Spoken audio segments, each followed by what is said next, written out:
একদল বের হয়েছে, নবীর মিলাদুন নবীর কথা শুনতে চায় না।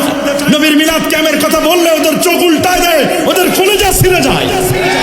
আছে না একদম?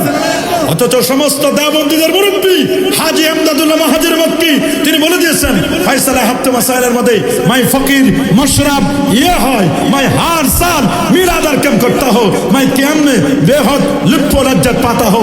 প্রতি বছর আমার বাসায় মিলাদ পড়ি, কায়াম করি, নূর নবীর তাজমে দাঁড়াইয়া সালাম জানাই, এতে আমি মজা পাই, স্বাদ পাই। তারা মজা পায়, স্বাদ পায়। আরে বাবা, 16 ডিসেম্বরে আমার সোনার বাংলা, আমি তোমায় ভালোবাসি। আমার দেশের রাষ্ট্রপ্রধান, প্রধান উপদেষ্টা, মন্ত্রী পরিষদ উপদেষ্টা, আবাল বৃদ্ধ বনিতা, ছোট বড়, মুসলিম অমুসলিম সবাই যখন 16 ডিসেম্বরে জাতীয় পতাকা উত্তোলন করলো, হাতটা বুকের মধ্যে দিয়ে আমার সোনার বাংলা, আমি তোমায় ভালোবাসি, আমি দেখলাম সোনার বাংলার ভালোবাসায় সবাই দাঁড়াইয়া দাঁড়াইয়া জাতীয় সঙ্গীত করে। আমার অবাক লাগলো, সোনার বাংলায় ভালোবাসায়, সোনার বাংলার ভালো